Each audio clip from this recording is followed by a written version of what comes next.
Right. Yeah. I mean, we're averse to risk these Sure. days, and being a sovereign individual is going to take a lot of risk. And I think I had something really good in here actually about that. Um, yeah, I don't know where I'm gonna find it. Somewhere in these notes. But basically, I think it was within the idea of acting with autonomy and counter economically, where you're assuming a risk. Hmm. Um, Yeah, absolutely. I've taken. I am not risk adverse. You know, mm-hmm, I'm not mm-hmm, risk adverse, but no entrepreneur is, mm-hmm, risk adverse in nature. I'm risk adverse in the idea that I have pattern recognition, and so I understand the potential risks of heading down a path. But I'm not risk adverse in the sense of what are people going to think of you. I mm-hmm. don't care, and I can't control it anyway. Yeah, yeah. So I'm And gonna. some I people you're found this gonna what I was looking for. okay, but I Yeah. mean, even still, some people it doesn't matter. You could do Mm-hmm, everything on mm-hmm, their list, and they complain mm-hmm, about the way you mm-hmm, crossed it off the list mm-hmm, anyway. mm-hmm. So to me, it just seems Yeah, yeah, yeah. fruitless. Yeah. So like, so within the framework of self sovereignty, you can begin to take action and create underground economies and take counter economic and counter political standpoints. And the fundamental principle of this is to trade risk for profit, although profit can refer to any gain in perceived value rather than strictly monetary gains. Mm-hmm. Well, yeah, that's one of the easiest ways to maintain an existence on the fringe of society Mm-hmm. while being as much of a non-participant as Mm-hmm. possible is that idea of the risk involved in trying to establish your own alternative economy. Um, there's huge risk on a month to month basis that the insular web of people that I've found that are willing to pay for my skills are willing to pay for my skills. Mm-hmm. Um, but that's okay because the Mm-hmm. reward for that Yeah. is that I don't have to either, accept government assistance, go work for somebody else and not determine my own value and the value of my own time. Uh, I don't have to um, participate in something like the last time I had a job, I had to have direct deposit. I choose not to contribute to fractional reserve lending. Mm-hmm. I take a staunch stance of non participation, but Right. a job forced me to participate in that. And I knew every 2 weeks when that check hit that I was dooming other people to debt as a result of that. Um, Tough pill to swallow. Tough pill to swallow. So I take a huge risk, but the reward to me spiritually, the reward to me emotionally, and the reward to me in what I get to accomplish towards my own self actualization Mm-hmm. far outweigh that. Far outweigh that. And you know that I've experienced absolute uh, the absolute of that risk, which is not having that web fall apart for long enough, where I ended up in jail for not being able uh, to pay my obligation to child support. I Yeah. took that risk hard, and I'm never suggesting that anybody take the lunatic fringe sort of choices that I've taken in Right. establishing their own autonomy, but I respect anyone who's a pure madman. yeah, I mean, there's a little bit of I think some of my Polish heritage is crossed with a little bit of that Russian Balkan sort of I'll salt my own fields, you know, like you're not gonna be the one that takes me out. Yeah, yeah. You think I'm you can gonna hurt take me? me out. I'll show you how to Yeah, hurt me. yeah. So I'm gonna continue with this self-actualization. So there was efficient perceptions of reality, comfortable acceptance of self, others, and nature. The next one is reliant on own experiences and judgment. So not relying on culture and environment to form opinions and views. People really fucking lack that. Mm-hmm. But I think that's been as far back in history, at least as long as there's been TV and news, people have been like this. Sure. You know, and I think around the time of the sexual revolution, we thought we were gaining a revolution and a freedom from reliance on culture, but actually we were becoming slaves to our own subcultures. Right. We were becoming slaves to our fanhoods, to our ideologies, to Right. our own subcultures. Yeah. Yeah, so like a real sovereign person and self-actualized person will allow their perceptions of reality to create independence and not be reliant on something, especially something as unimportant as culture. Right. Because As popular culture. popular culture, right, you Right. get to form your own reality, especially if popular culture is pretty dog shit, which it is. You know, do you remember when reality TV started? Yeah. Total Yeah. dog shit. Total dog shit. And even the first iteration of reality TV, which was like the real world, Yeah. it was groundbreaking for a very short period of time. Just the idea that a show was just following people around. And the idea, that was the beginning of the idea, the precursor to the very strong internet idea that anyone could be famous.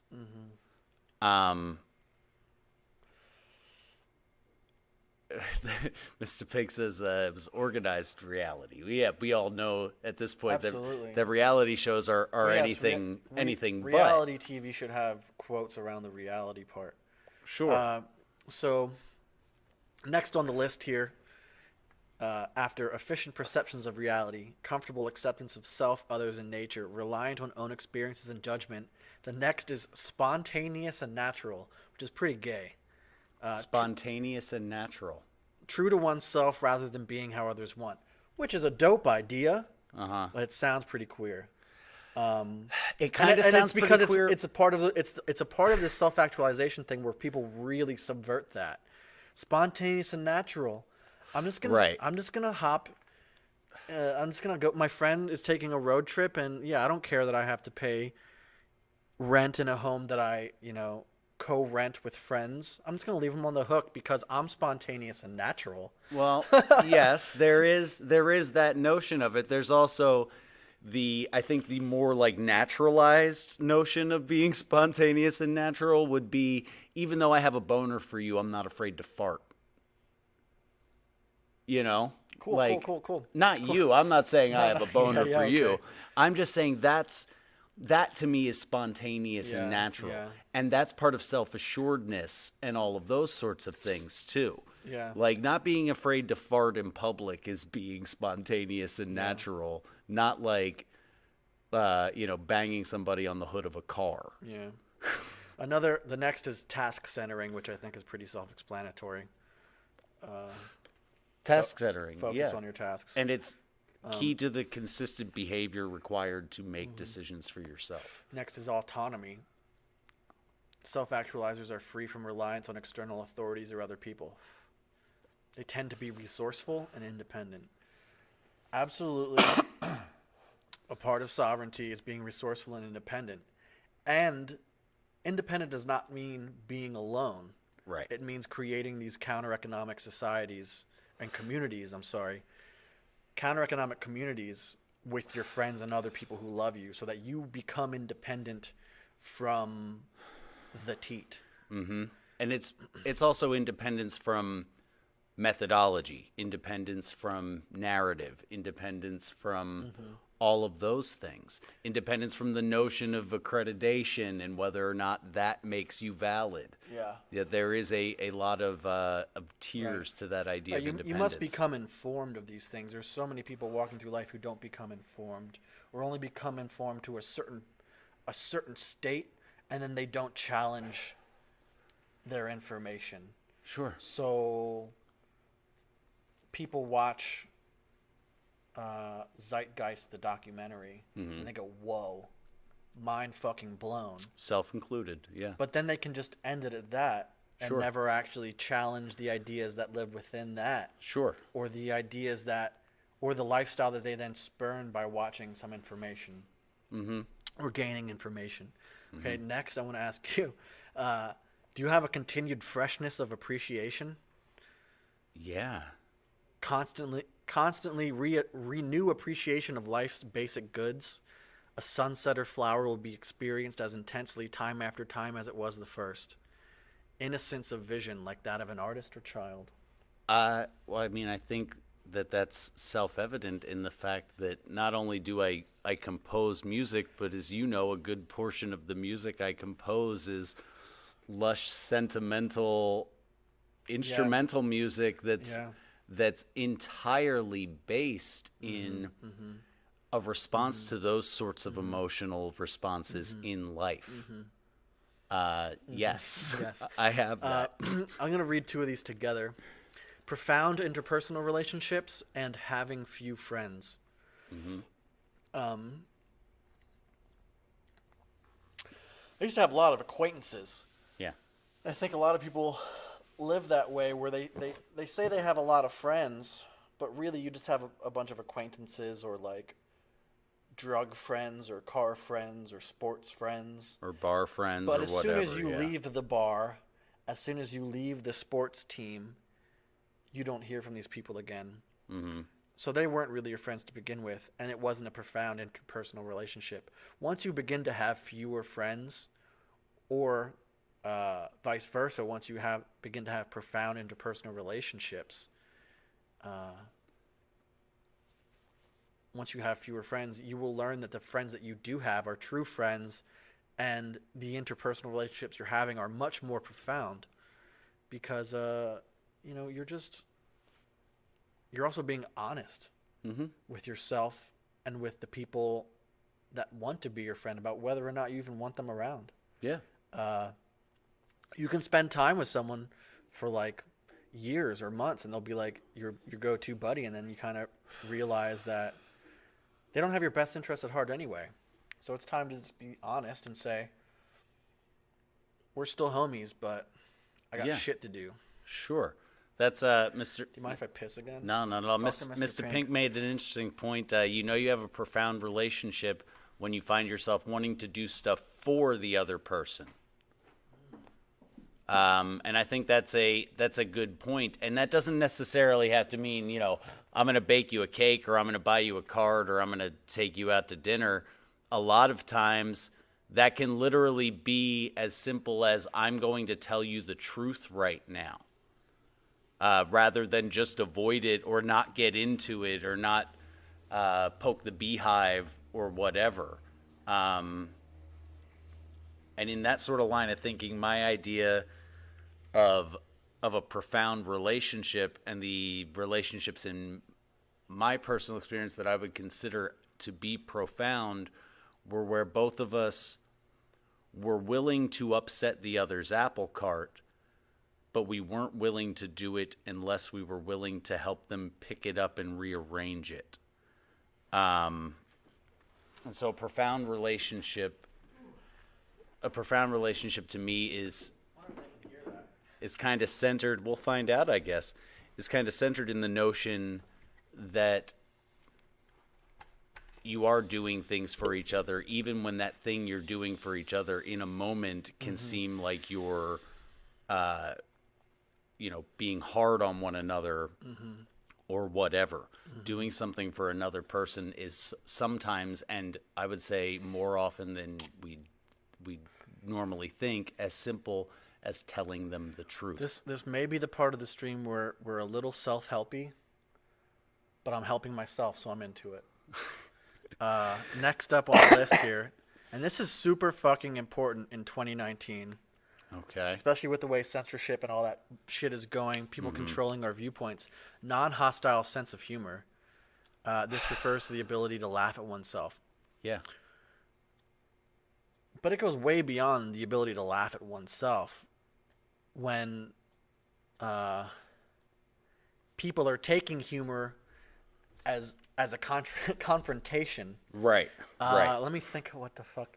Man, I can't remember exactly, but I watched this interaction on Twitter because I'm a Twitter fag, and this guy was like, anybody in the UK? The guy was from the UK. Can you tell me a joke? I like dark humor.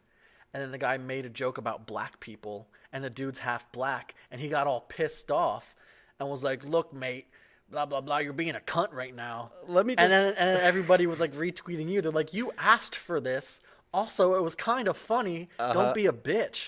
It's like not he only- might have been a cunt, but you're being a soft cock. Right. Well, to me, that's hilarious because someone says, I want to hear a dark joke, and the guy makes a black joke. That's another level Yeah, of humor, that it's a dark joke. yeah. And that's So, that's yeah, so having discouraging. Having a non-hostile sense of humor means your sense of humor is not directly to attack others, Mm-hmm. but also you don't take others' humors as direct attacks against yourself. Sure. Which is what we're seeing a lot of lately. Right, Where but anybody mentions your group, Right. your subgroup of humanity, Right. and you think they must be talking about me. They must be talking about me. But what about meism is more rampant now than Yeah. ever before. And to some degree, we're an example of that. We're just two regular guys that are like, we're going to talk for 3 hours. I hope you watch it. It reminds me of this friend I had in high school, and I made a joke about her, and she got really mad. And I was like, "Look, like it's true, and B, I was just having some funnies." And she goes, "Yeah, but like I was like, it's just a joke." But she's like, "Yeah, well, there's a little bit of truth in every joke." And I say, "Well, if it's true, Yeah. then why are you so mad?" Yeah. Yeah. Well, there is a little bit of truth in every joke because most jokes involve, destroying some sort of propped up notion. Yeah. So there is that. Now, I will say that it is. I think that comedy based on attacking other people is necessary to male bonding. If you and your boys aren't calling each other fags, you aren't boys. Well, yeah. This leads right into the feminization of the male population. Well, that's a whole Because, other well, the thing is, 12 podcasts. Well, yeah, right. But the idea here is if what did you say? Comedy to not attacking comedy. What did you say? The words you used exactly. Comedy based on attacking other people is, I So think, comedy based on attacking other people is a masculine trait, something that helps males bond. right. And the fact that males are being so emasculated is proven. Where everyone is getting so offended when you talk about them, Sure. or when you joke about them. Sure. Well, this also though ties back into one of the perils of actually doing pretty darn well at governing ourselves. Because so few people have been punched in the face. People are more removed from the idea that men express violence through violence. Men don't express violence through words. Women express violence through words. Men express violence through violence. But we self-govern so well now, and so few people actually commit violent acts with any sort of habituality that we now are dealing with and it may be a rubber band. And it does sort of seem like it's snapping because Gen Z doesn't give a fuck what you think about what they say. They don't care. They've been on internet their whole lives. They don't care. They've taken the honk pill by the age of 10, half of them, So maybe it is rubber banding, but they're also seeing more ever before now the levels of violence that happen in other less civilized sections of the world. Yeah. But men have to be able to do that, because that's where men find out where other men sort of stand. How much can I attack you with words before you want to commit physical violence? That's how we draw our own hierarchies in our own social groups and determine our own values in our friendships. Who are the people that I can rag on the most and be ragged on the most without wanting to commit physical violence? That's part of how male relationships work. Yeah, you mentioned Gen Z, and I feel like a term that's going to come up in the next 5 years that I'm probably going to use quite frequently is where are your based Zoomer saviors now? Because a lot of people are saying, yeah, man, but Gen Z is not like this.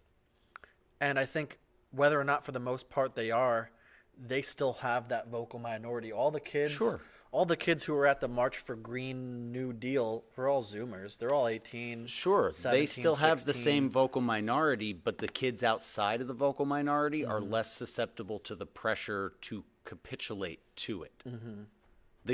There's always going to be whatever group you could divide people down into. If there's a large enough population, you're always going to have this, and this. But the millennials and the boomers, the most susceptible to the fear of being ostracized by that vocal minority. They're the most likely to put grease on the squeaky wheel. There's still just as many, fake eco warrior kids and all that sort of stuff in Gen Z, but the kids outside of it don't care, and they're not going to capitulate to it. And if they continue the self-educating path that the internet has provided a lot of them, the likelihood that they're going to bend the knee as adults is much, much slimmer, I would say. And that's where the hope for that generation comes from for me. So the last two things on this self-actualization checklist are peak experiences and socially compassionate. And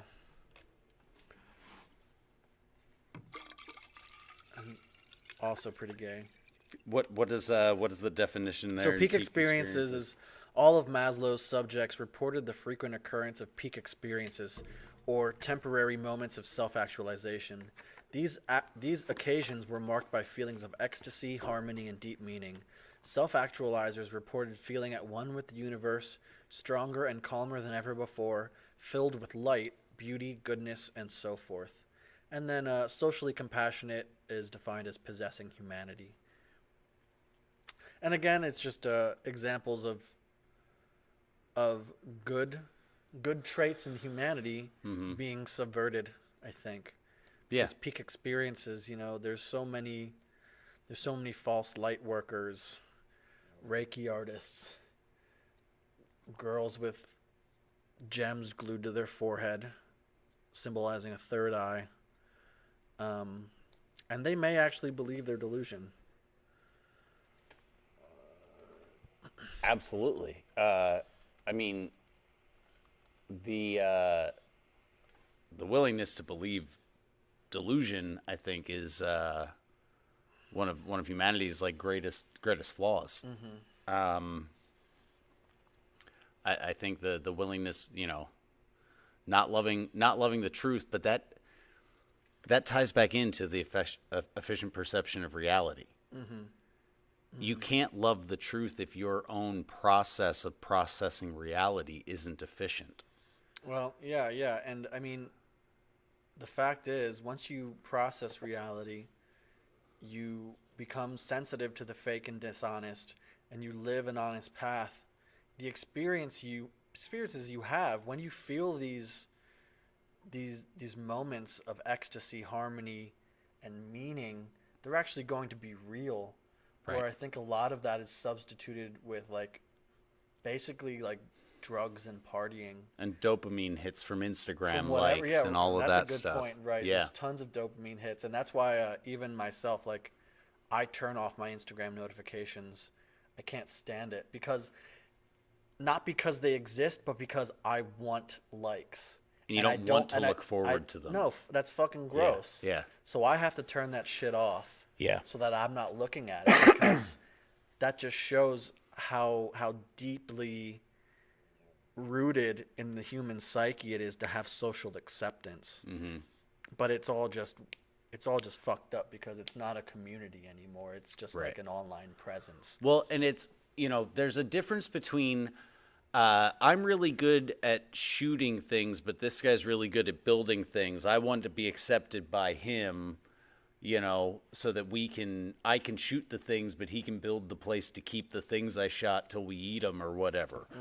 That's different than I want to be accepted by a bunch of do-nothing fuckwads that are on the internet all day griping about shit they can't Well, a do lot of anything it- about or won't do A lot of anything it is about. is validation for faux sense of success. So you post an image of a delicious meal you ate. You didn't, for the most part, you didn't cook that meal, or you didn't prepare, like you didn't forage for the components of that meal. That would be true success in that meal. Right. But we've subverted that by asking for likes on the internet. Right. So you get the sense of accomplishment that you didn't actually deserve. This just sort of struck me too, is like the part of the narrative of, success is, the financial freedom to purchase what you want and la la la la. But if that were actually doing the trick, why would anybody have to take a fucking picture of their dinner for other people to approve of it in the first place? Well, even I, someone who's basically awake to this concept, when I see people posting pictures of themselves with stacks of cash in a sports car, even I feel something. I feel a little bit of jealousy or envy. And it's just the nature of being on that platform. You're going to feel these things, and it's going to drive you to take actions that you may not have otherwise taken. Sure. What are you laughing at? Just the old stalwart here, Mr. Pink. I like sending pictures of my dumps knocks people down a peg. There used to be a website called ratemypoop.com. I don't know if it's still active, but that was legit. That was the earlier days of the internet, let's say. Link not in description. No, you won't get that from me. Well, is there anything else you want to? Well, yeah. I mean, You wanna get honestly, into there's here? like a whole. Even though we're like coming up On 3 hours. on 3 hours, I feel like we haven't gotten to really deep into these important things, which is actually the idea of forging a community and forging these counter-economic and counter-politic ideas, right? So I found this concept of counter-economics, and it really is exactly the way that I've basically been attempting to live my life without knowing there was a definition for it. So when I found this, I was pretty excited. So along with autonomy, you have counter-economics and counter-politics. So this was defined as the study or practice of all peaceful human action that is forbidden by the state. And a lot of this is a little bit anarcho, or, a little bit anarcho, but we can take these ideas and form them into our own lives. There's Sure. principles here that are really important to actually forging healthy communities.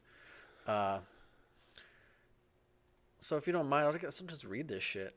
Okay, well, read them off read it while while you're I pissing. hit Cool. the urines. So autonomy, counter-economics, counter-politics. The first presentation of the theory of counter-economics was made by Samuel Edward Konkin III at a conference organized by Neil Schulman in 1974. I don't know where the fuck my notes are heading.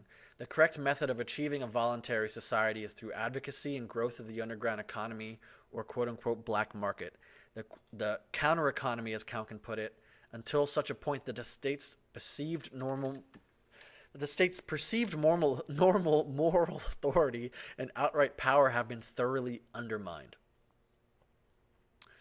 The counter-economy is the sum of all non-aggressive human action which is forbidden by the state. Counter-economics is the study of the counter-economy and its practices.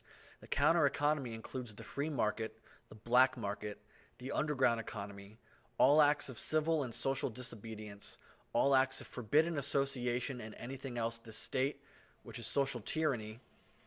So you can say the state or social tyranny at any place or time prohibits, chooses to prohibit, control, regulate, tax, or tariff. So when we were talking about, what's that shit we were talking about here? Them hoes. Social tyranny, right. Tyranny of the majority. Mm-hmm. So when this guy created this idea of counter economics, it was as opposition to the state, but you can substitute the word state for social tyranny. Mm-hmm. And I particularly like this point of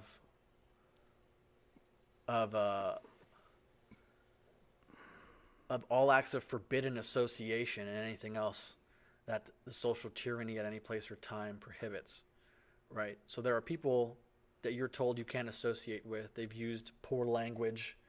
They've voiced themselves publicly to the ire of better. Not a good look, bro. Not a good look.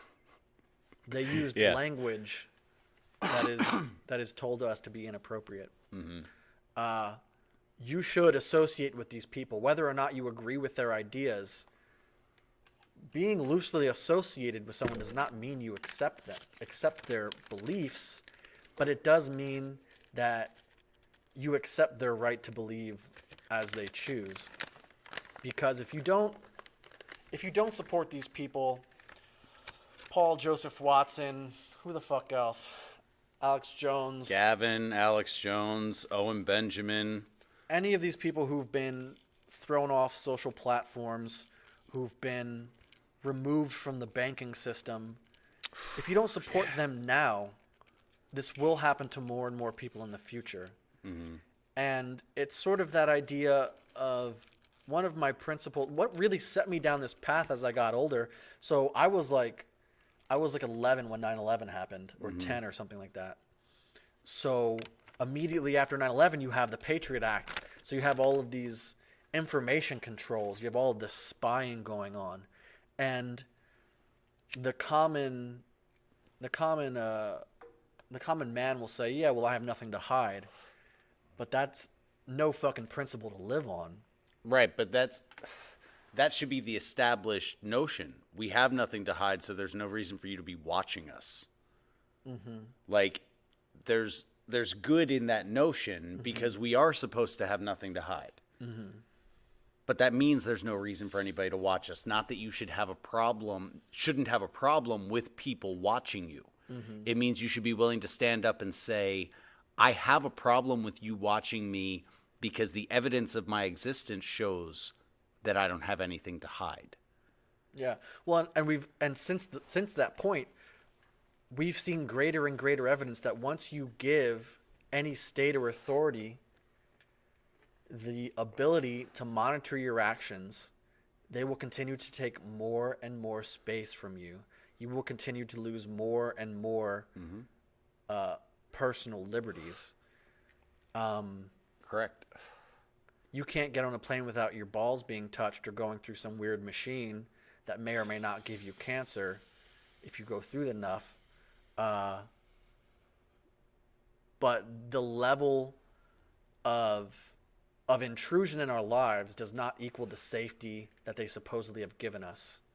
Correct. Especially when you look at the liberal majority saying, like, we're less safe than ever. Right. We're less safe than ever. Then why do you keep giving the people who you suppose or you think are taking your liberty, why do you keep giving them more power?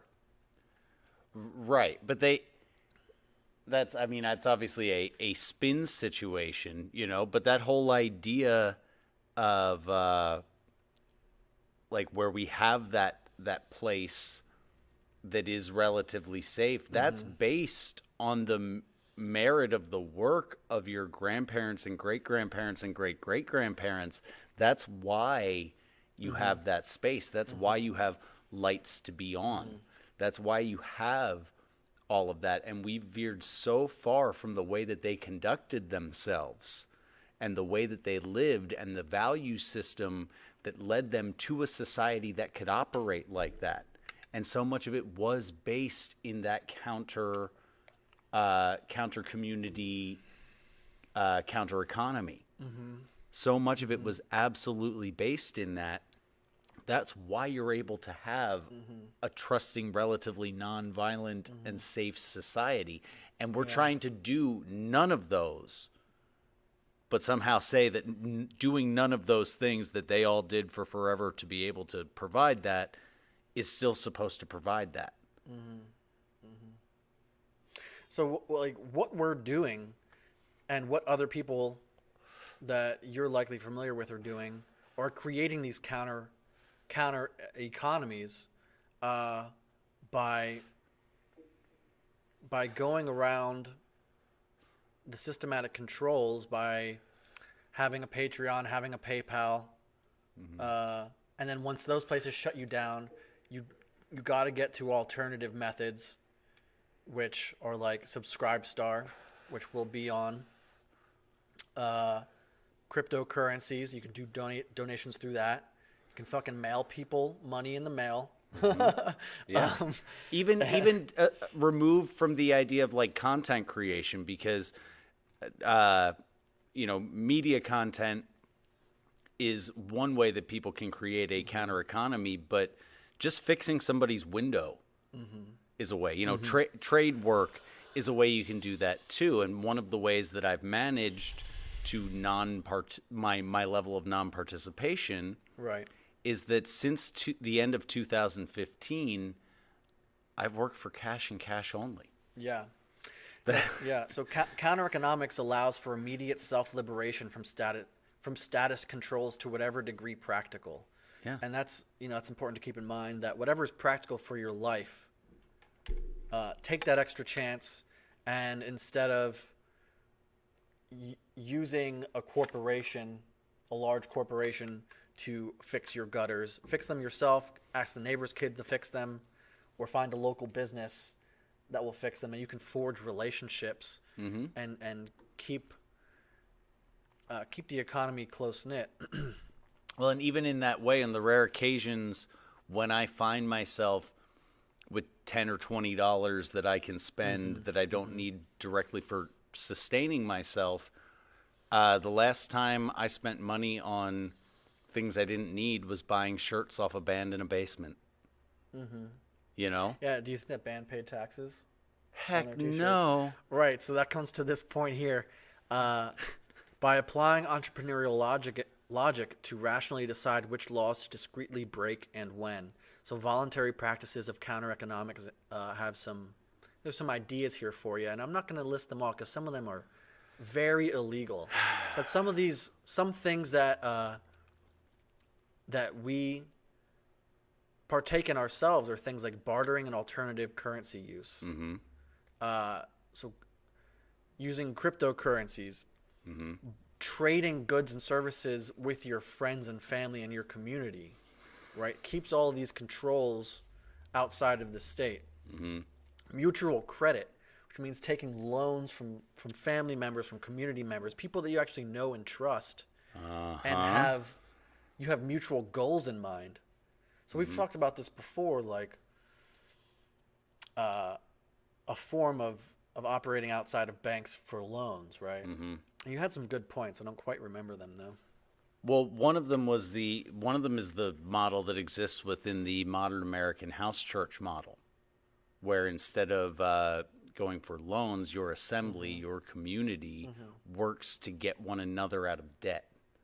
Starting with, so if you applied this idea to your secular community, your tight-knit community, the idea would be to round yourselves up and say, okay, this person has the least debt.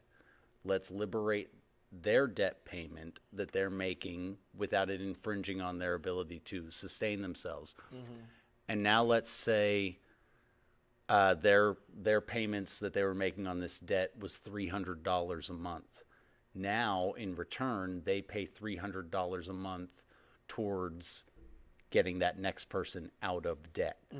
So instead of loaning money, you're using your community resources to liberate your community from the tyrannical clutches of debt, And what are the expectations of that person that you were then lifting out of their debt? to contribute what they were contributing to their own debt to the assembly's debt. Sounds like communism. Except it's not communist, because this is how a family Yeah, operates. It's not state controlled, and it's individuals deciding to help one another Yeah. on their paths of self-actualization, because anyone carrying debt will tell you Yeah. that that's a huge factor in their risk aversion. You know, there's existential and intellectual and emotional tyranny at play in the concept of debt. Yeah. So I want to touch on these two basic strategies within counter economics, and this will help inform us and anyone else listening to this. So the two basic strategies of an individual to liberate themselves from the state, which can be anything you'd like to liberate yourself from. There's both vertical and introverted, and horizontal and extroverted counter economics. So the first recipe provides instructions for how to break free vertically through building a decentralized infrastructure for free communities, avoiding the state and its centralized solutions altogether. The other recipe advocates breaking free horizontally through making use of one's personal network of friends and colleagues and doing business out of the state's reach. So vertical and introverted strategy is aimed towards individuals concentrating on decentralized local infrastructure as opposed to state foundations. What this means in real terms is to create local or neighborhood networks for self-reliance where people in the vicinity get together to find ways to produce whatever is necessary for the survival and a good life. It means creating local production facilities and markets with no effective state regulations and without the state's knowledge. Caveat. Anyway. Voluntary association among those in a community is essential to this concept. Byland, who was one of the guys who came up with this idea, believes developing means to refuse dependency on state services and become self-reliant can be an effective course of action to achieve free market processes. Community technology is an example of this strategy. Mentioning Carl Hess's efforts to transform a Washington, D.C. neighborhood, which reflects these principles as a primary example. They set up greenhouses on top of available rooftops and used old washing machine parts to build a fish breeding facility in a building basement. Well, and that's so much of the co-op mentality and the community garden mentality, and all of that is great. All of that is great, and it is in fact, what's the term we're using here? What kind of economy? A counter economic economy. Counter economic vertical economy. Right. But I think the likelihoods under our current state of government control that those sorts of vertical things like that, where it's a replacement of infrastructure, are less likely to be as effective as the horizontal method of, finding your tribe. I think the horizontal method is the more practical method for the average individual. Yeah, well, we can get into the horizontal method. It probably has definitely some things that I feel like I've participated in my own life. Sure. The horizontal or extroverted strategy applies individuals actively creating black market networks and structures which can be stretched beyond neighborhood activities. Focus in the vertical strategy.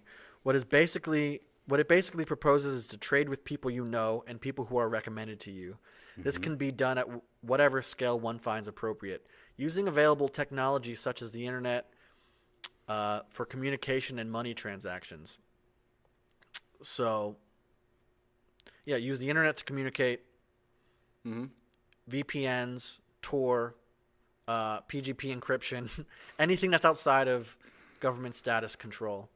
And then money transaction systems. get the fuck away from banks, get away from SWIFT, use digital currencies like Bitcoin, or you can go even further. You can create your own now. It's very easy if you learn how to code a little bit. You can also use anonymous forms of currency. One that people know well is like Monero, something like that, where it's totally anonymous. You have no idea how much money is changing hands. These are all things that can help in your autonomy. Going further, a first step could be to hire the children next door to mow the lawn or babysit. It does not have to be very sophisticated. Right. This approach simply means exercising trade without bothering with state regulations or paying taxes. Most people are willing to exchange goods and services without registering the sales tax, which is a good start. Some of them will also find it in their interest to do this on a larger scale, producing and distributing goods and services without ever paying taxes or following unnecessary government regulations and controls. Most people don't really care about government standards if they trust their supplier. Correct. Which is how it took until, the mid 2000s to establish a culture of like contractors that had to be licensed. Now, I'll say that I will and do pay taxes. Yeah. I don't like where my taxes go, but the threat of tax evasion isn't worth it. But the principle remains the same. You create these underground economies, and by doing so, you keep the money flowing. You in spend your an money on integral what pattern. you want to see it go to rather than what someone else has determined it's going to. Right. And with your cognitive liberty, you can enlighten other people through this, and they can gain their own liberties. And then this idea can spread. More people will be making podcasts. More people will be utilizing old warehouse space in their cities to create whatever the fuck they want to create. Whether it's an indoor hydroponic garden or something like Right, this right. that's a media content creation hub, it will happen more, and it's the idea that the replacement of infrastructure involves some sort of a catastrophic collapse.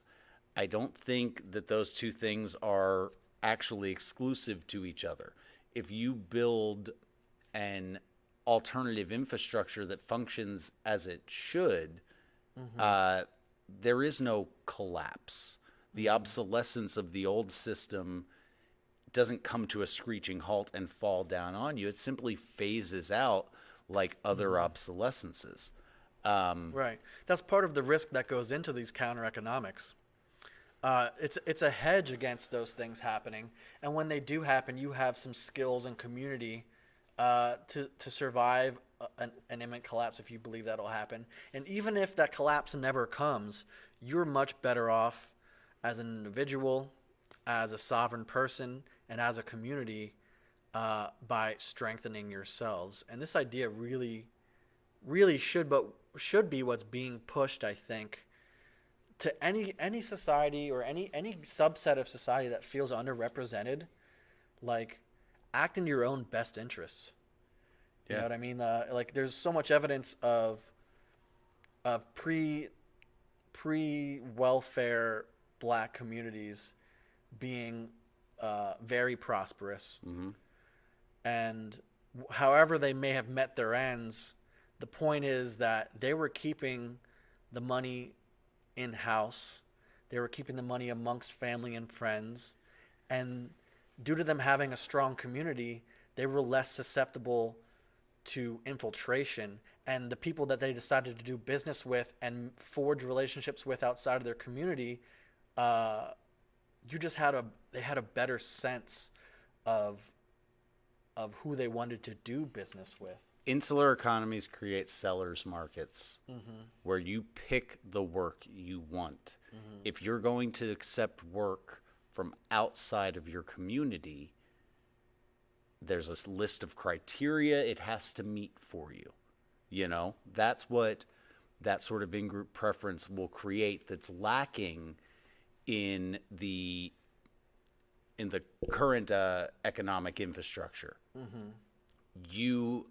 We have a we have a buyer's market for most things, including your services, not a seller's market.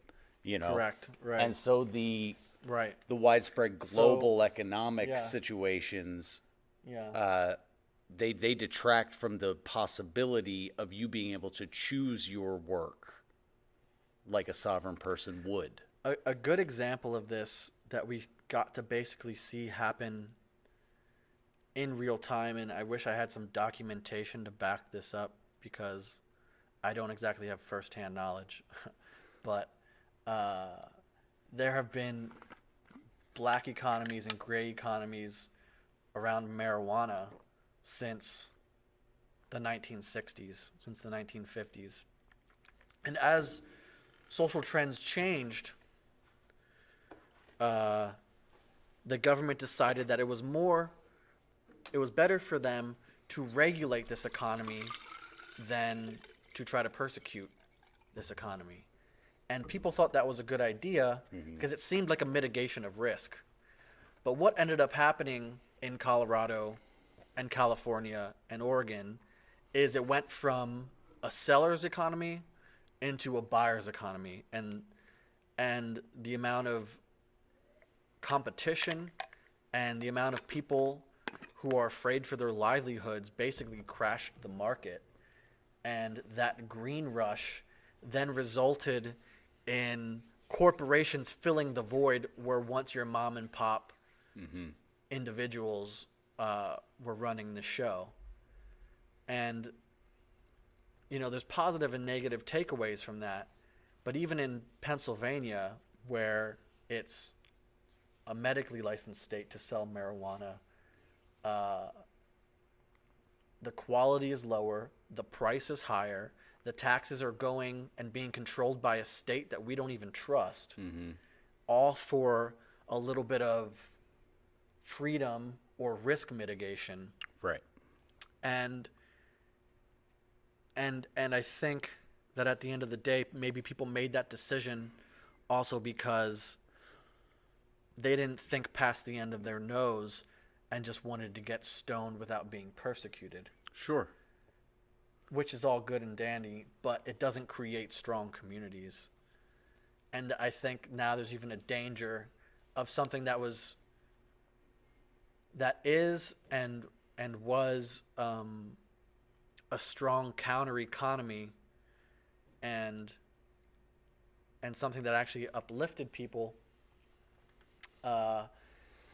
into being sort of turned into another form of status control, state control, and another form of doping of the community. Yeah, another thing to add to the bread and circuses. Right, because Right.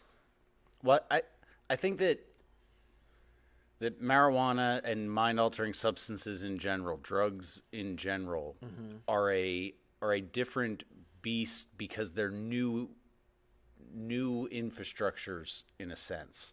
Like drug trades have existed since people found out you could get high off stuff. But there is a way with other things, like the idea, the community garden ideas and planting edible forest gardens and things like that are replacements of existing infrastructure in a way that you find to be more natural and more efficient to actual human existence. Yeah. And I think those things, every new market that's going to pop up, as long as governmental control is at the level of governmental control, will experience that level of governmental control. And those boom and busts where the end of the black market era becomes the beginning of the regulated era. But with a thing like a community garden or just fixing your neighbor's windows or whatever, that's just a replacement for what's already there that can catch on more. Well, I think at the bottom of this idea is that gray economies are better for the individual and better for the community. So the example of the gray economy around marijuana in California after 1995 was a good example. But this comes back to the idea of what is it? Of the harm principle, where the government or any authoritative state should not be getting involved in people's business except for the reason to limit harm on others. Right. So when they start regulating a community, they tell you that you can't collect rainwater, you can't have a food kitchen without being licensed, you can't operate a business in a building if it doesn't have the proper zoning. You can't feed the homeless unless you're a licensed shelter. Right, they will shut you down. They will fine you. They will leave you destitute due to some laws. But if people are allowed to act in their own self-interest and the self-interest of their economy or of their community, these economies will self-regulate. And the only time that we should be leaning towards the state or any authoritative body is for administrative purposes and for like harm reduction, as far as I mean, we could have a community where we only have vigilante justice, but we live in a modern society and we don't really need that anymore. Right. We have people who want to go about their own business on a day-to-day basis, and they don't want to have to deal with punishing a criminal. Sure. Allow the state to punish the criminal, but the state is supposed to have, the only power the state is supposed to have is what we allow them to have.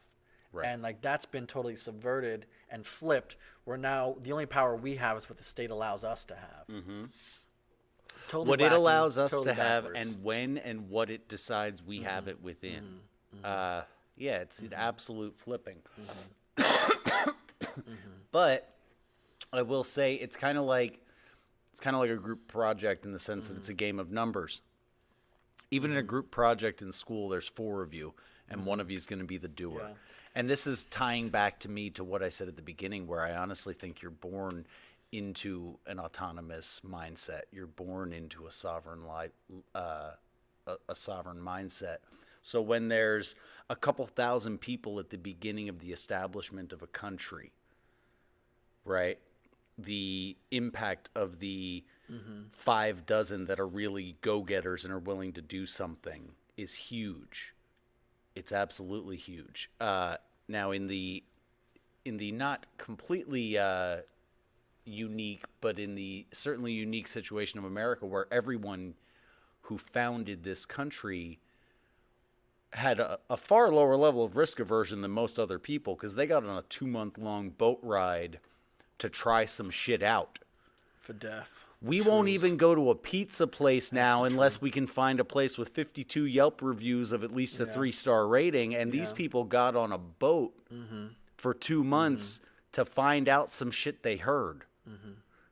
So the impact of people like that is likely to be far greater than the impact of people that were born into the people that already found that out in the first place. And as your number expands, that individual, raindrop in a small puddle makes a much larger ripple than it does in a lake, in a pond, in an ocean, Yeah, so this idea of liberty that we had in the West, I had a good quote for it, and liberty is the limit set by patriots to the power which rulers can exercise over the community. That is how we really should be living our lives, and the standard we should be holding any state or authority to. Yeah, our governmental bodies should have that notion in hand, which is part of that thing I always say. Anybody who's running on a platform anything other than stripping away their own power is not on your team. Right. And I think in modern America particularly, which is where my experience lies, in our search for power of the people over themselves, it has become that the people who exercise the power are not the same people as those over whom the power is exercised. So it is power not of each by themselves, but power exercised over each by all the rest. And I think that's the position modern man sort of finds himself in. And that's the existential crisis I think we're dealing with right now. Sure. Sure. Sure. But I think we can still take all that back to if you don't want to be invited to anybody's tea party, and if you don't want the lollipops or the fancy pants, Exercise know. your individual sovereignty. yeah.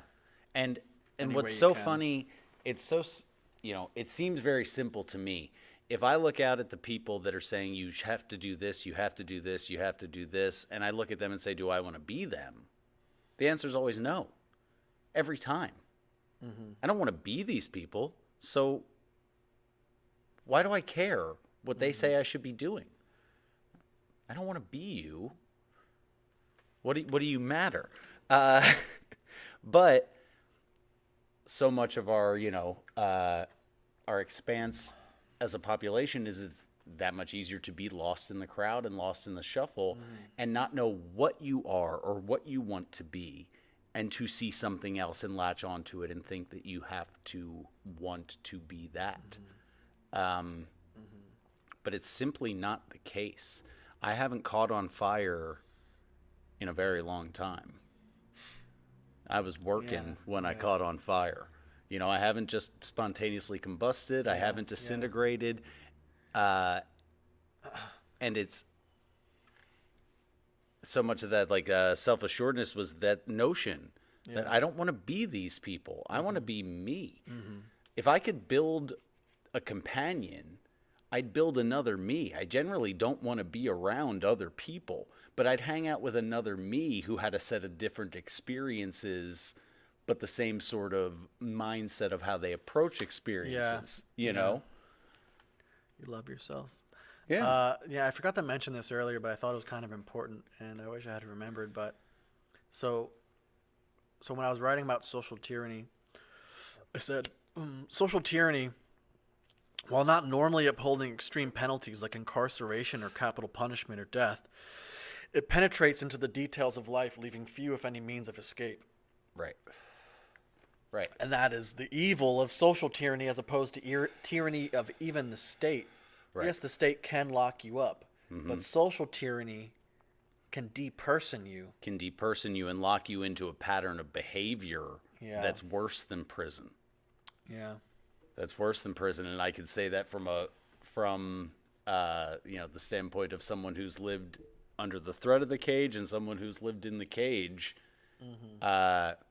The depths that being persona non grata can send you to are worse than being woken up to come get a terrible breakfast and getting to play basketball for an hour. Like, that's rad compared to being desperate.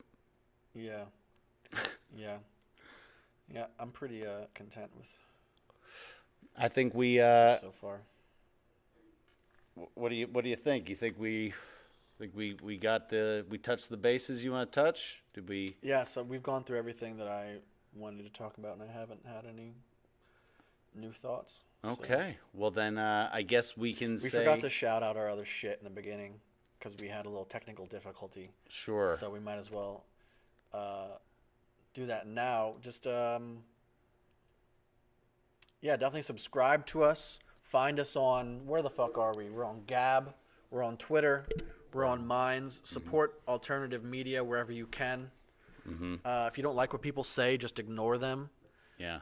Do you, bro? Everybody's mouse scroll works. Yeah, I think we have a link to our PayPal, which is Brain Food Industries PayPal, which is basically our parent company, which is also ourselves. So when you donate to our parent company, Brain Food Industries, you're actually donating to us since we own, it's all in-house. And when we say all in house, we mean everything, every aspect of the production, the editing, the music production, every bit is all in house. Yeah. We'll be linking the podcast to our Brain Food Industries website, and we'll be offering some services. If you want to run a podcast of your own, we will be your engineer.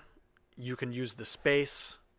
You just have to pay us, obviously, with blowjobs or something like that, or money. Sorry. I'd take pasta over blowjobs. Pasta sounds good. Whole wheat pasta? Whatever. Just normal angel hair. It doesn't matter. We'll also be offering services to the common man, website building. We'll make prints for artists. We just had a video drop today on Brain Fruit, which is also our band Fire Company. You got to start somewhere. We'll be shooting live videos. We can use the space for interviews. We also make T-shirts. We also produce music. The music at the beginning of this show, we produced and created ourselves, Kyle and I. So, yeah, that's proof positive that sovereignty and personal liberty is still alive. Well, I think even in the realm of the non-sovereign, it's still alive and well, because hashtag DIY stuff on Instagram still does really well. Yeah, it's not just building birdhouses. It's not just building birdhouses. But if you build a mean birdhouse, build a mean birdhouse. Yeah. You know. Yeah, so I guess we thank you guys for watching. We love Mr. Pink and anyone else who stopped in and gave us a thumbs up. Definitely subscribe to us. This is just the beginning. We have plans for our next episode in 2 weeks from today. What's the topic of that one? The topic of that one is social capital and social currency. Can you explain what that means? Well, it ties a lot back into this tyranny of the majority sort of thread throughout this discussion, is that in our current world, since it's become more difficult to acquire actual currency, that social currency and social capital has gained that much more value. But instead of the way that you would hope that sort of thing would develop, where your social currency is gained through the merit of your actions, we've unfortunately built ourselves a scenario where your social currency is based on your level of oppression or victimhood status. Yeah, so we're going to be exercising our healthy social capital. You can find us on Gab and all that shit. We're going to be making lots of posts. We're going to be out there. So come say hi. Putting our 2 cents in on what other people think, so come put your 2 cents in on what we think. And hopefully we'll see you back on the 19th. Thanks for stopping in and visiting the open floor.